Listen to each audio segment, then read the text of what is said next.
Hello YouTube, and welcome to my Axis and Allies channel. Today we are going to be continuing in our series looking at Axis and Allies Global 1940. For this video we are going to be looking at Italy. Now when you play as Italy, the situation you find yourself in may be very different from the one that is before you in this video. That is because several countries take their turns before Italy, one of which is the United Kingdom, and the United Kingdom has the ability to heavily influence what Italy has in the Mediterranean. A lot of people like to do what's called the Taranto raid, which involves England sending a bunch of units down here to take out this Italian battleship and this fleet here. You know, they've got a transport in there as well, and the cruiser, as well as, I believe it was a destroyer and a transport here. We did take that out in our run-through. However, we did not go after the battleship. Instead, we have a British fleet over here with fighters on the carrier. There's an extra fighter from India I didn't put on there since it's from our Pacific board that I don't have set up for space reasons. But just imagine another fighter on the carrier. Plus we have a fighter in Egypt. We have another small fleet over here, destroyer, cruiser, transport, along with a bomber and a couple fighters on Gibraltar. That is what the British have. That is what we must contend with as Italy. Now, we are likely going to find ourselves in a position where we still have some British Navy we need to worry about at the end of this turn, and so we might consider buying a fighter, or we might consider saving our money and then maybe building a more expensive unit, maybe a carrier that will load up with fighters next turn. If we were to just build, let's say, a destroyer for 8 production, unless we concentrate a sizable portion or all of our fleet where we are putting that, the British are easily able to come in and just destroy it, and they would. And so a destroyer is probably off the table because we want to be doing things with our fleet. We don't want them to just be sitting idle. So a destroyer probably is not on the table, so a fighter or saving money is probably what we want to do. Now we're going to get a couple easy things out of the way first before we start dealing with the Mediterranean. So of course we're going to move into Bulgaria, get that extra production, get those extra units. That will help us if the Allies decide to be annoying either in Greece or Yugoslavia, or we can use it to help Germany fight the Russians. We also are going to take southern France, move a couple guys over there and take that over. Get that production, get another industrial complex, get another naval base, which will have a lot of good movement around here, especially if we eventually get Gibraltar and Cairo. I mean, we'll be able to zip from one side to the other almost no matter where we are. Now, of course, there are some territories that don't border those naval bases. However, we have one in Central, we have one down in Africa, we have, there are numerous bases around here. If we position ourselves well, after taking everything, we'll be zipping all over the place. But we're getting a little ahead of ourselves. There are a few other little things to take care of. Now, in fact, one of them I already did. Let's move these guys back just so you can see. So the natural inclination might be, hey, fan out, take as much as possible. And we do want to do that.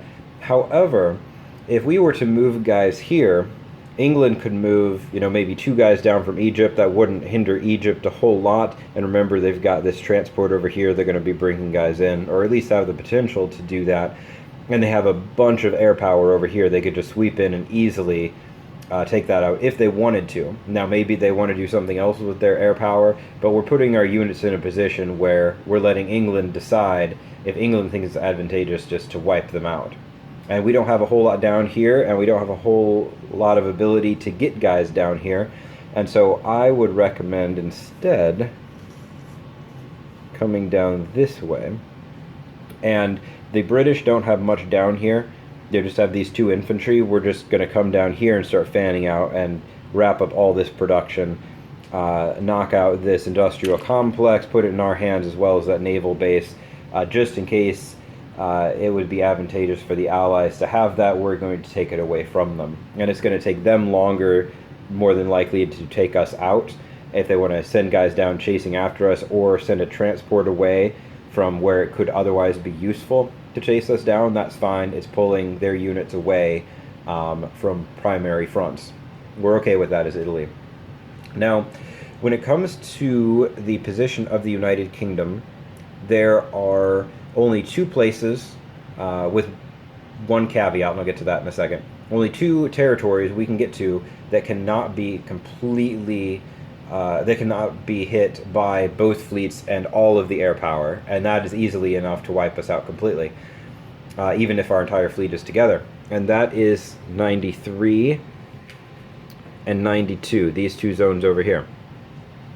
Now, there is another possibility, and I'm just going to mention it really quick. This is that caveat. We could come over here and land a guy in Transjordan, so this fleet can't come through.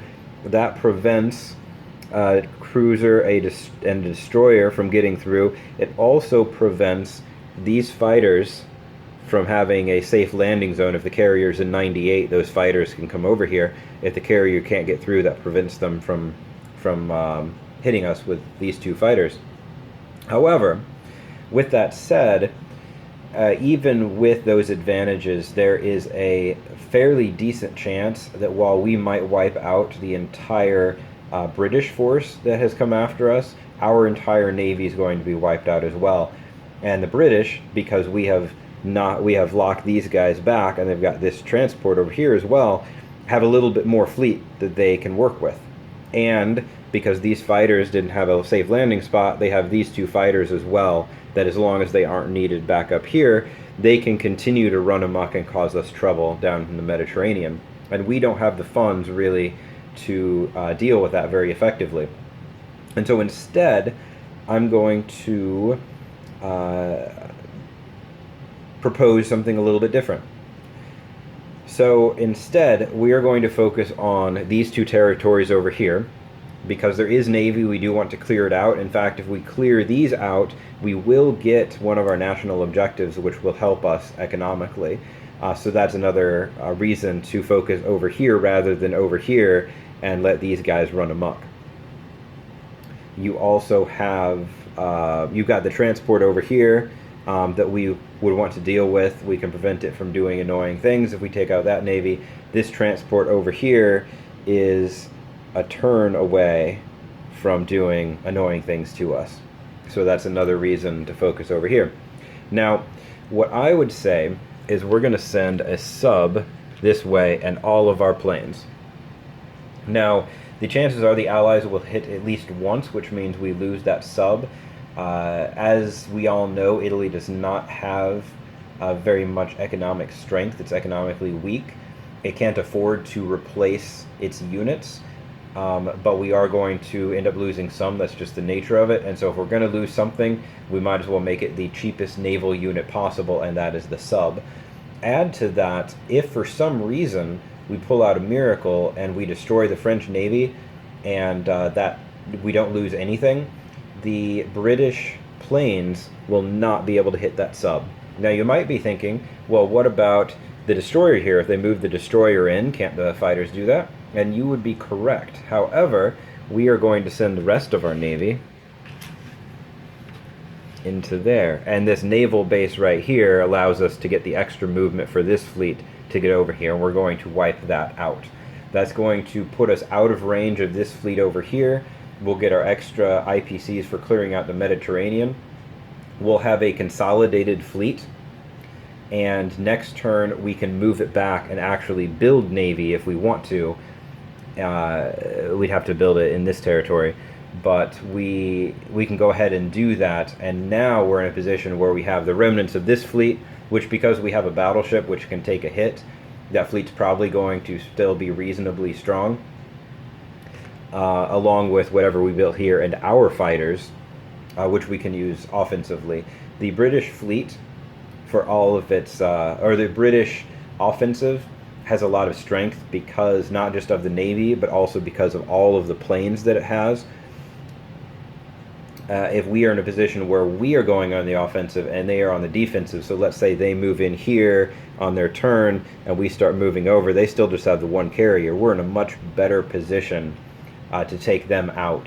Now, because of the separation where the fleets are, it might not necessarily happen on turn 2, it might be a turn 3, but that's much better than getting our entire fleet wiped out on England's second turn, or not being able to do anything, and then we have this fleet, and we have this fleet, and we have this fleet, or the French one, further consolidating, causing us even more trouble. So that is what I would recommend. Oh, one other thing I forgot. Well, two other things, actually. We do have a couple transports. We could bring some guys over here and land them somewhere in North Africa, either Morocco or Algeria, to start taking this back. And it also puts us in a position where we could maybe hit Gibraltar next time if it's advantageous, or we can start swinging them over here into North Africa, into Tobruk. Right now, we aren't really in a position to do much over here. We could move both our guys forward, but then France is probably going to move it to one guy over. They don't have a lot of units, and so you can imagine they're going to be looking at every single one, seeing if there's something they can do with it. So instead, we'll just move one artillery forward. We'll still have an advantage here, one attacking infantry versus one defending infantry. We should be okay.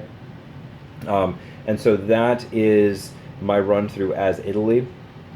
Really quick note on the two other countries. I did not make a video on the United States. That is because they are neutral until they are brought into the war. Eventually, enough turns will go by that they could come in automatically if no Axis power brings them in.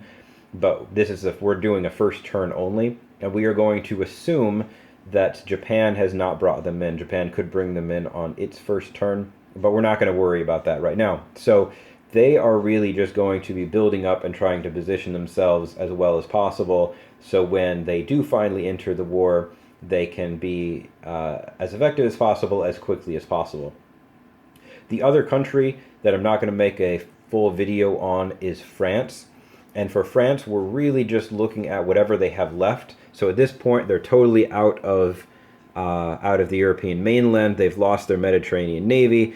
They have these guys here. No transports to pick them up, but we could hit Italy. I'm sorry, we could hit Libya if Italy totally moved out of there. Let's see. If for some reason Germany has a lone transport, or maybe they have a damaged battleship that has not been repaired, we could try sending that fighter after them. But remember that you want to keep an eye on German positioning, because if they are angling to do a sea line, then that fighter is probably going to be more valuable defending London than it is trying to take out. Yes, taking out a battleship, that's a nice victory, but there's a good chance that you would lose your fighter in the process. And is that fighter going to be more useful defending or scrambling potentially, depending on the situation? Now, if it doesn't look like Germany's doing a sea lion, then you don't have to worry about that as much, and you could send that fighter out. But if you think that there's a reasonable chance they're going for it, that fighter's probably going to be better used on defense. Now down here in sub-Saharan Africa, we do have our one infantry. We could just start marching him over. The Italians down here are trying to cause trouble.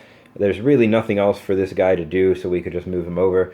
We also have this destroyer. There is no sea base down here, or naval base, so we might as well. We could either move him up here to strengthen this fleet. Now granted, England's going to go, and then Italy, and then France, so that's not optimal. It'd be better for France to go ahead, because then England will go before Italy. But at this point, we don't have that option, but later on that could be available to us. And so we could move this destroyer up here to help with this fleet. We also could choose to move it over this way onto the Pacific side. Depending on what's going on over here, that could be useful. Maybe it'll be more useful over there. When I take a look at the Pacific map, we will be considering such things. For now, that's just a possibility. And the other possibility is up here. There really isn't anything else going on down here for us to use this for. It would take quite some time for it to come all the way around this way. That probably is not going to be that useful. Probably just sending him into the Mediterranean this way or over against Japan is going to be our best bet. We do have this infantry over in Syria. Not a whole lot he can do against Iraq. We could move him into Transjordan, possibly. He is just one infantry. So, depending on the situation, if that's advantageous, we could do it, or we could just leave him up there. It is possible, and I don't want to get too far into the Pacific map, that maybe Japan might come in here and try and land here, or maybe it lands even in Iraq. That's a possibility, and could this infantry, the seemingly insignificant infantry, maybe be of value at that point? We would just have to wait and see. But for this, we are just looking at the first turn, and that is much, much further along than that. So, I hope you enjoyed this video series. I'll be looking to do some videos on the Pacific board here before too long. But for the time being, this is my first take at each country on the Europe board of Axis and Allies Global.